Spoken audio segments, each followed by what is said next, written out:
And Jeff, you're right here. We're live, Jeff. Hey, welcome to another episode of Industrial Strength Podcast, where I don't know what the hell we're doing again. It's a podcast more focused on industrial strength fire departments and the industrial hazmat response. My name is something, I don't even know what it is anymore, and I'm a hazmat technician with 20 years of experience in the fire department industry. Oh, hell. You know, once again is Randy and Steve. Fucking take it away, damn it. Hey, and by the way, you know what this sound means? It sounds like a coffee grinder. It means I'm not at home and internet fucking sucks, so. We'll bear with that. That's right. I'm Steve, a hazmat technician with 3 years of experience on the industrial response team and 10 plus years of experience in industrial manufacturing. My name is Randy, hazmat specialist. I have 17 years on the industrial fire department, starting out doing hazmat. So what are we talking about today? Oh, let's get this pain out of the way. We're talking about peroxide-forming chemicals. Yeah. So tell me about it, Jeff. I don't know what you want me to tell about. Well, apparently, my end is pretty shitty, so. All right, I'll tell you. How about I'll take it away then. So let's give an overview for people who may not be aware peroxide solids are. So I know at our facility we have chemicals that either are peroxides, contain peroxides, or the ability to generate peroxides. So what we're talking about mainly is peroxide-forming chemicals. So ones that aren't peroxides themselves but can form them over time. So peroxide-forming chemicals are a class of compounds that can form shock-sensitive explosive peroxide crystals, which is a problem, right? A problem in industry, problem in academia, so like colleges and stuff. So many organic solvents that are commonly used in labs and industrial facilities have the potential to form explosive peroxide crystals, which makes it a problem. Specifically, diethyl ether and THF are two of the more common peroxide-forming chemicals that get used today. Hey, Randy, do they actually explode? Or they is that can. for another episode? Oh, we're going to save those for episode number 2. So, I think we may have witnessed that at one point. We have. So we've had some incidents in our past, but we're going to talk about that. This is actually going to be a 2-part episode where part 1 is more academic, talking about the issues and the chemicals themselves, and episode 2 we're going to talk about what happens when you F around and find out. I like That's our expertise. That's right. That's how we do it best. We get right down to it. F around and find out. But so either way, peroxide solids, it's extremely important that you follow safety procedures regarding sampling and disposal times. Otherwise, you're going to unintentionally get peroxide solids and build up, and that's how you're going to catch those explosions. Hey, Steve, can you give us a definition of a peroxide? Absolutely, Jeff. Peroxide is a chemical that contains a peroxo, an OO unit, and that is one that has a chemical formula of O2. I believe to the is it to the Steve, negative? What is that OO? Yeah, what is that it's like OO negative stand for? 2. It means it's what? Sorry, Jeff. What's that? What does that OO stand for?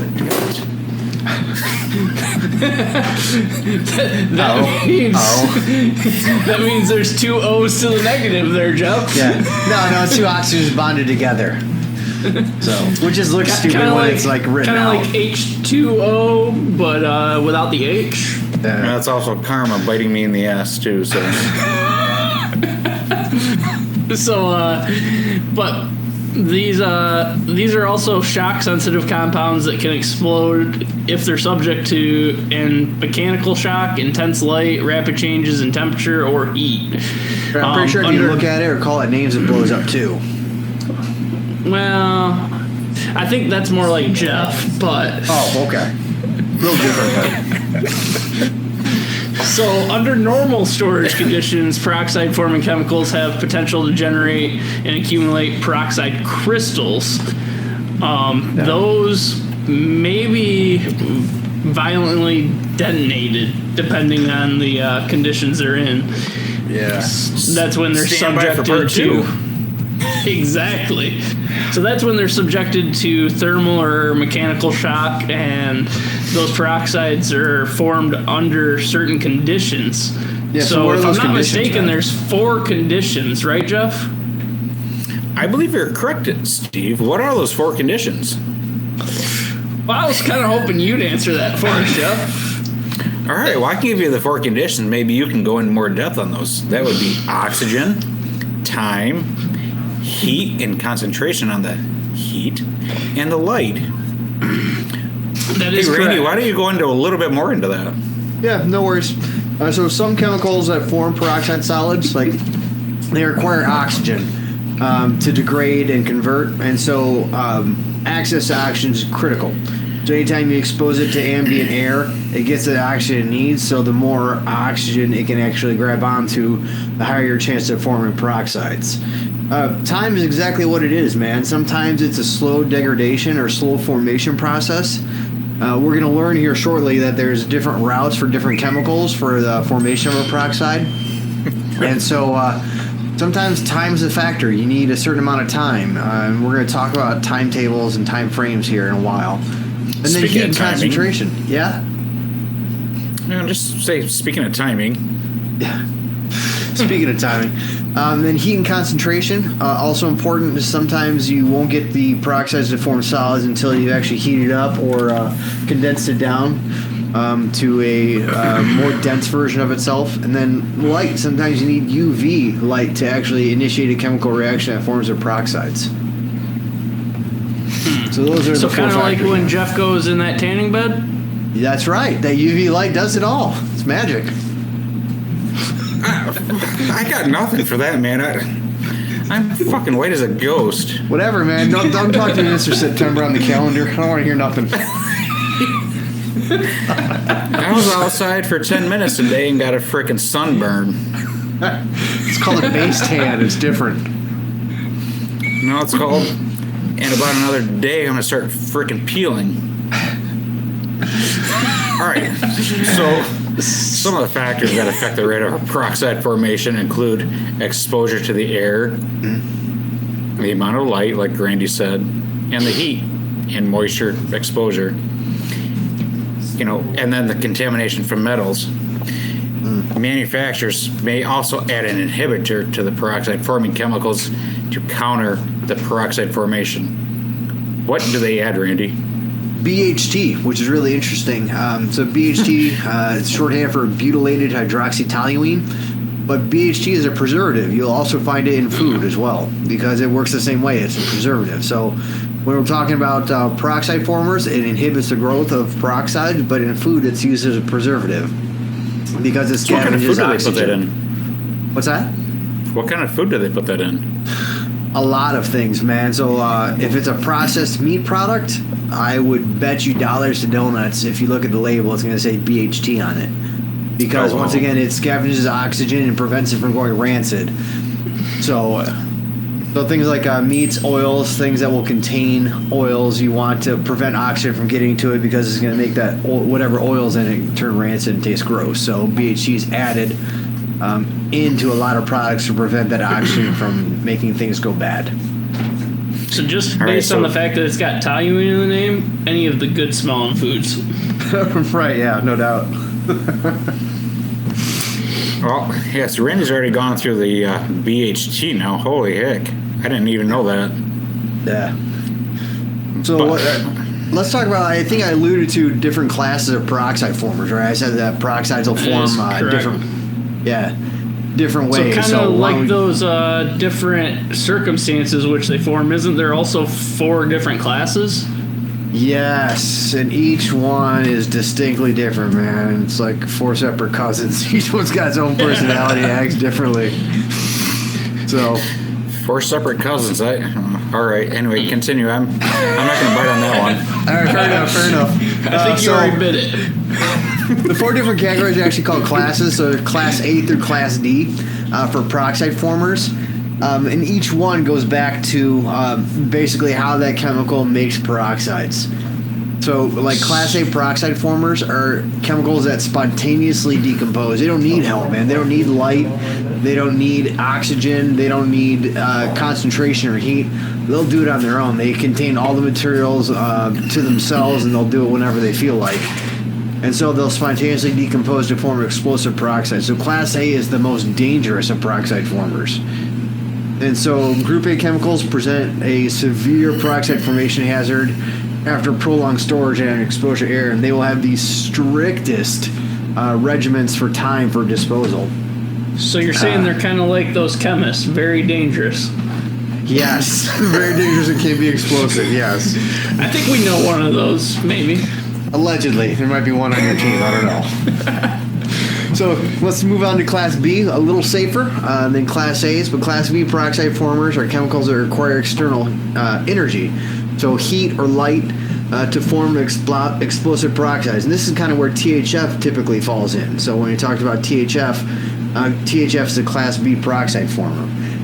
But in addition to requiring energy, it also requires time. So Class A, I think we're gonna talk about timetables. It's the most stringent. Class B, you get a little more time along with this guy. Nothing but time. You mentioned THF there. I think that might be alluding to our next episode in this sequence, right? Oh, agreed. Possibly. We're going to talk about THF quite a bit in our next episode, so that'll be worthwhile to see how a Class B peroxide former works, because we're going to have a case study on that. Or it doesn't work. Right, or it doesn't work. It didn't work great for us. Class C peroxide formers, chemicals that are highly reactive and hazardous due to peroxide initiation. So this is weird. So it deals with peroxides, but it doesn't necessarily form peroxides. It has the ability to, and when it does, man, then it really starts ripping on a side reaction. So it's not the peroxide that's the issue, but it's the chemical reaction that peroxide sets off. And so this would be like a polymerization reaction. So it could be a really bad time. But so typically this is what you're going to want to add your BHTs to prevent that polymerization reaction. And once again, we talked about polymerization reactions back in railcar disaster episode. We talked about the vinyl ether as a primary example of a polymerizing reaction. So, and then finally we got Class D, man. Class D is like the... Hey, that's like me. Still gets degrees. Right, D's gets degrees. It's any other chemical class. It's peroxide formers that may form peroxides, allegedly, but can't be clearly placed in Class A through C. And so with that one, it's not clear whether it requires heat or light or time. It has the ability to, and it may be kind of sort of someone could think it could form a peroxide, but they're not sure. So it's like a cautionary one. So could do something, but maybe not. All right, so for all these, I'm going to just classify me as a pea brain. You buy your hydrogen peroxide from the store. Where does that fall in here? Is that anywhere near what we're talking about? No, unfortunately not, because hydrogen peroxide you buy from the store. That's right. The peroxide you buy from the store is more like 3%, right? So we're talking about concentrations now, right? And right. So, You're talking about 90% concentration, correct? Of peroxides? Correct. Yeah. So the stuff you buy at the store is just 3%, but stuff in industry can be a lot more. Let's say that 50 to 80% peroxide that's typically used in industrial settings. What class would that probably fall under? Man, I don't know. I would say that's like A. Be very careful, throw that stuff away, or maybe depends on what type of peroxide it is. Class C, you need to be weary and add some inhibitor to this stuff. So it would probably fall in Class C. Only because it's already a peroxide, you need to add an inhibitor to prevent it from running away and doing terrible things to you. Where Class A isn't a peroxide necessarily, but forms peroxides easily. Oh, so it identifies as a peroxide. It identifies as a peroxide, yes. You can't question it. But regardless of which class it falls under, there are still some ideal storage conditions that kind of fall for all of those formers, if I'm not mistaken, right? Yeah, Steve. There is. Do you remember what it is offhand? Yeah, it's cool, dry places. They need to be in tightly closed containers. They need to be marked clearly for those pea-brains like Jeff and myself that might accidentally mix them with something else. And then you talk about things like moisture, light, air. Those should all be delegated, try and mitigate those circumstances. And then one other big thing is, especially when you're getting in bulk storage, like 55-gallon drums, you do not want these to be on wooden pallets. No doubt, yeah, man, because peroxides will just react with anything organic. You're right. So I would love to say that we don't do any of those things where we work. But I think we do them all, actually. But I would hate to say that I've seen every single one of those circumstances. Right, but it's all a learning event, right? You find the mistake, you F around and find out, and then you got to figure it out, how to not do it next time. Again, that's what we do best. Yeah, no doubt. We find it the hard way to fix it. Trial by error. Yeah. So let's talk a little bit about, let's say we do get a call, right? So you get called out. And at our facility, I think we talked about this a little bit. We're a mixed-use facility where we're not just industrial. We're industrial and labs, right? So we have laboratory spaces as well. And so there are occasions where we're called out to investigate things that just don't look right? So think about like an odor investigation, but it's more like a visual investigation of something someone doesn't think looks right. So sometimes we get called out to do those things, right? And so we have to do something called a hazard analysis, right? So where we need to look at the material, kind of do an evaluation, figure out if there's a hazard, and if so, how serious that hazard is. So in order to do that, we need to do a couple things. So visually, we need to look for a couple things. And, Jeff and Steve, back me up if maybe I'm wrong, but first we want to make sure that the material does not appear to be degraded or contaminated, right? So we don't want to see chunks of something else in there that shouldn't be in there. So that's first and foremost. We also want to make sure that we're not... Oh, go ahead. No, I was just going to say that's assuming that you can see into the container clearly. Right, because peroxide-formers, if you're talking like lab setting or industrial storage, you might have a metal drum, you can't see it. In lab settings, it might be a dark amber colored bottle, so it might... And that's where the issue is going to be. You have to look through that amber into the light and almost see if you have solids in there. Right, yeah. So, and then next thing, we need to determine whether the material appears to be discolored, right? And that might not be determined at all. Right, that one might not be possible at all. You got to know what your main reagent is to know that. Right. Yes. That's true, because sometimes you'll get something stored in, like the one thing I can think of is potassium t-butoxide, which is like a weird base. And that stuff will crystallize readily, and you got to make sure that crystal is the base and not like a peroxide solid. It can be very puckery to try and do that evaluation. Funny. That is probably why we call it potty butt on site. That would be a true story. Factor. So, other things you want to look out for is deterioration or distortion of the storage container, right? So, especially if something's degrading, we know that it can sometimes produce off-gassing, which can pressurize containers. Which is a little bit easier to see on like a bulk container. So yeah, a drum for sure, yeah. Because it'll get the top and bottom going. Other things we want to look for is gross contamination. We want to make sure that, once again, the container itself looks to be in good shape, including the cap. Because if we're talking like a glass bottle, typically it's got a plastic cap. We want to make sure that that is okay, the plastic cap, because once again, introducing oxygen like through a broken cap could be a problem for us. The other thing we want to look at for sure is the age of the material, right? Because everything is going to have a standard storage time. And so if it's extended we keep past everything for short periods, right? That's right. Short time.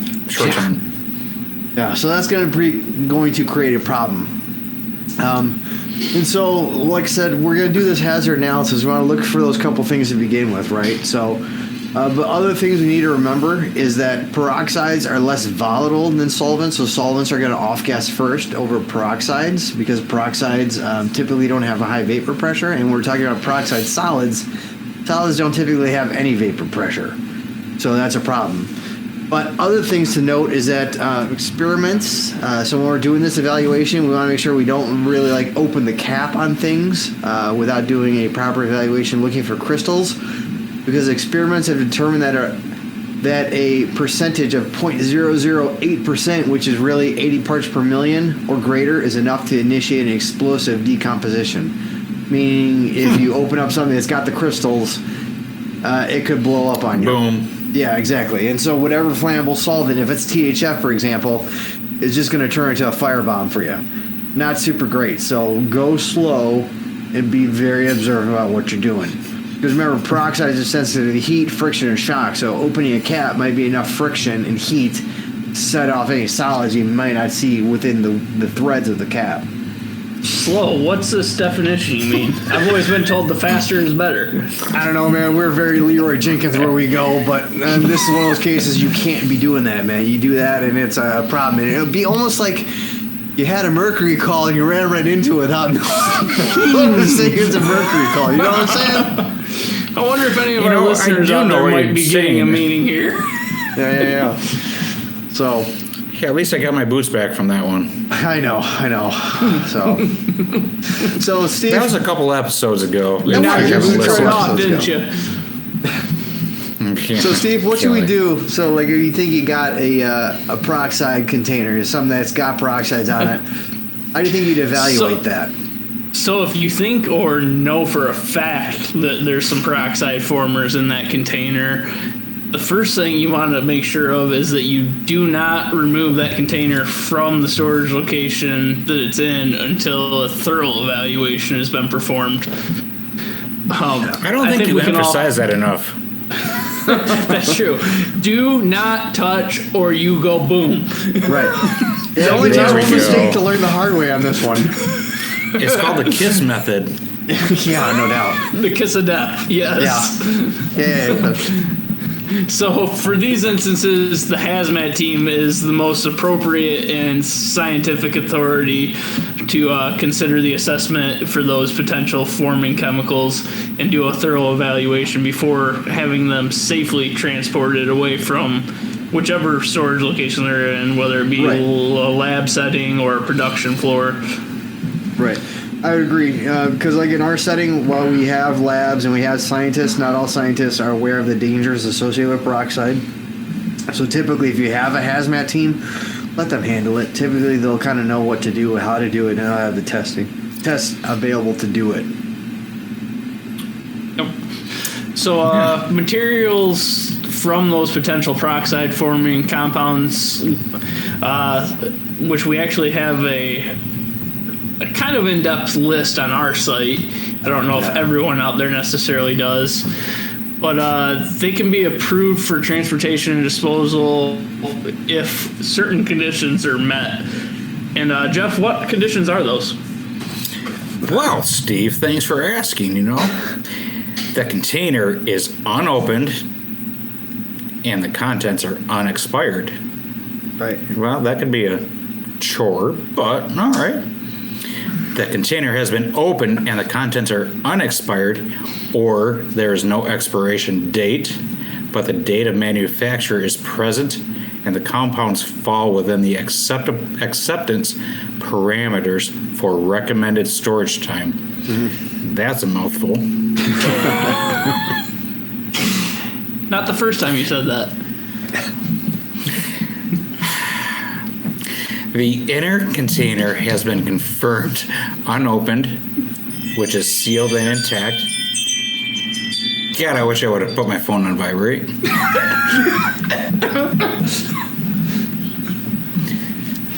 Contains an inhibitor. The contents are expired, but the container is less than 3 years old, and none of the conditions exist.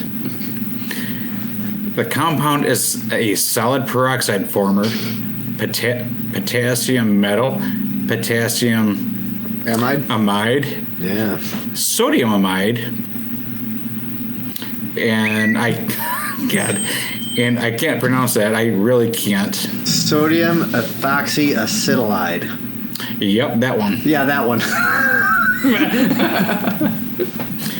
Make sure it is not discolored and has not formed a crust on the surface. That's actually the key to that, is to make sure it doesn't form a crust. Yeah, because we performed evaluations where that crust has been present at the cap. But it turned out it was not peroxide. So once again, very important to look for that. And finally, lab personnel can confirm testing of peroxides were the result of less than 8 part per million, and the testing falls within the time frames for the groups. Right, yeah. So, Steve, talking about those time frames, right, and I alluded to it earlier when we talked about the different classes. Man, can you tell us about what those time frames for storage are for the different classes of chemical for a peroxide former? Yep, so much like you alluded to, it kind of goes shortest duration for those most volatile ones. So we'll start from the Class Ds and work our way up. Class D is about a year, roughly. Class Cs also fall under that same category if they are an inhibited chemical. But if they're uninhibited, those actually fall under 24 months. So sometimes those Cs can be a little longer than the Ds. And then Class A's are a 3-month period. Yeah. So Class A will be the most stringent, right, at 3 months, which is like a really short turn time. It's almost like very hand-to-mouth use. And if you don't use it, you got to get rid of it. So in a lot of cases, I think it's kind of that fact of the hand to mouth. We don't actually see it get to the destination until it's almost at the end of that point. Yeah. Yep. So right. So Class A would be the most stringent, 3 months, and then like B and D, 12-month. C, if it's inhibited, can also be 12-month. If it's not inhibited, zoinks. And once again, that is the runaway reaction.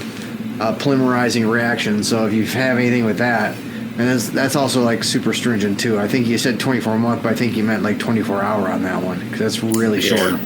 That would be correct. Yes, sorry. Yeah, that's right. I mean, you can keep it for 24 months, but it's not going to work out great. I'm just speaking from our experience on site. But yeah, I have to flare off a rail car or something. I don't know. Just allegedly.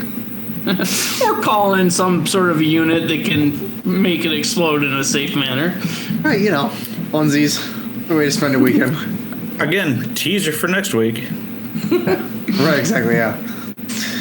So, you know what, guys? I think maybe this point might be a good point in breaking. I think we're going to talk about a little more in depth next week is we're going to talk about visual inspections. We have some examples of visual inspections. And we're going to talk about testing methods. And then we got some case studies to go over too. Well, we're kind of reaching up to our half-hour mark that we'd like to keep at.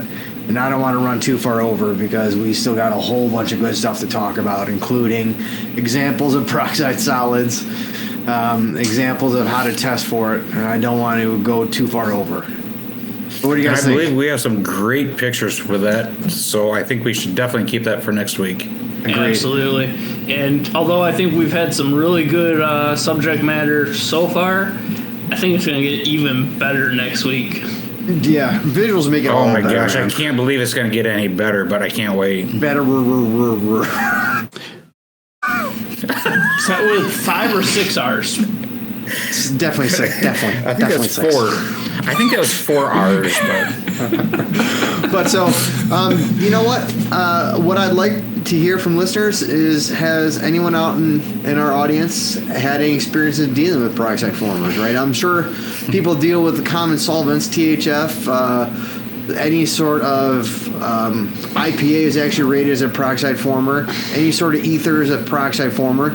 Let me know. I would like to know if anyone's had any related calls to peroxide formers and how they've dealt with it. But and Jeff, Steve, how can they reach out on that? You can reach us at hazmatharder@gmail.com. Right. And so next week, stay tuned. We'll have some visuals. We'll talk about visual inspections, what you might see, what it looks like, and how to test for peroxides. And then everybody loves pictures. Picture are the best part of anything. That's right. What's better than one episode on peroxides? I believe that's 2 episodes. Right. All right. So thank you everybody for tuning in. And Hazmat Harder till next time. Hazmat Harder.